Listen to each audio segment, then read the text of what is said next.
And so any decision about the future status of Greenland belongs to the people of Greenland. Mr. President,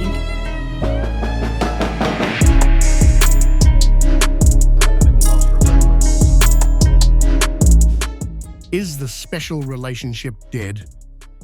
For 34 minutes, UK Prime Minister Keir Starmer stood at the podium and dismantled President Trump's latest threats.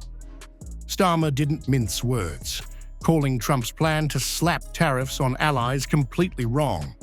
Not once, but repeatedly. He slammed the move as a trade war that is in no one's interest and warned it would hurt British families directly. That is why I said the use of tariffs against allies is completely wrong. It is not the right way to resolve differences within an alliance. Nor is it helpful to frame efforts to strengthen Greenland's security as a justification for economic pressure. Such measures hurt British workers, British businesses, and the British economy. And that is why I've been so clear on this issue. A trade war is in no one's interest. And my job is always to act in the UK's national interest. The battle for the Arctic just hit London. Starmer explicitly rejected Trump's push to annex Greenland, delivering a stinging rebuke to the president's ambitions. He declared that the future of the island belongs to the people of Greenland, directly siding with Europe against the US. Starmer warned that framing this land grab as a security issue was a false pretext for economic pressure. And so any decision about the future status of Greenland belongs to the people of Greenland and the Kingdom of Denmark alone. That right is fundamental, and we support it. Did the Prime Minister just agree that Trump is a bully? When reporters spoke of public shock and anger at being threatened by Britain's closest ally, Starmer didn't defend the president. He validated the outrage, admitting he understands why Trump's remarks were so badly received. And when pushed to choose between Washington and Brussels, Starmer refused, but issued a blunt warning that Europe can no longer outsource its own defense. I completely understand that. And I think that's understandable. And it's important that that is met with me setting out, as Prime Minister of the United Kingdom, what our principles and values are in response to that. And not pretending that we don't have differences. Because strong, respectful alliances require the maturity to say where we disagree. And on this, we disagree. And I've been clear about that. Firstly, I don't think it's right for us to choose between the US and Europe. And that's not a new position today. That's the position I've consistently held, as have previous governments. Firstly, I don't think it's right for us to choose between the US and Europe.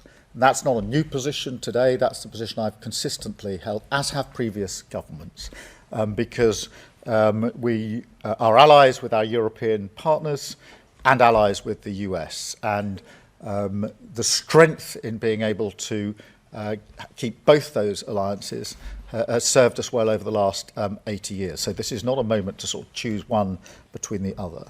I have argued, and this is not an argument for the first time today, and I've spoken to European allies and leaders about the need for Europe to step up and do more in its own defence and security. I feel that over many years we've not paid enough attention to what we European nations can and should do in our own defence, and this reinforces why it's important that we do that.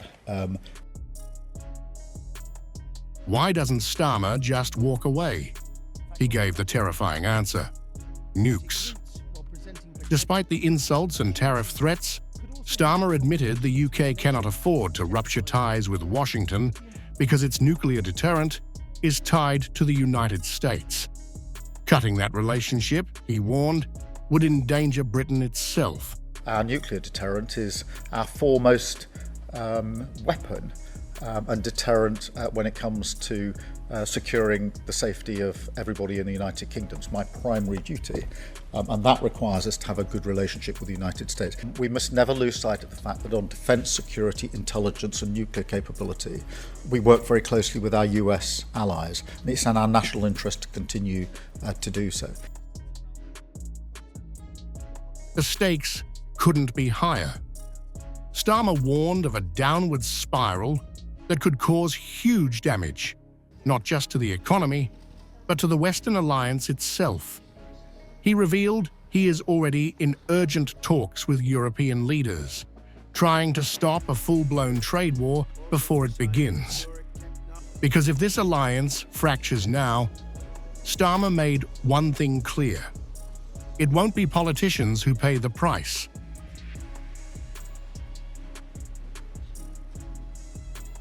Firstly, what I meant by the downward spiral is the potential for this to cause huge damage for the UK, whether that's in a trade war or the weakening of alliances.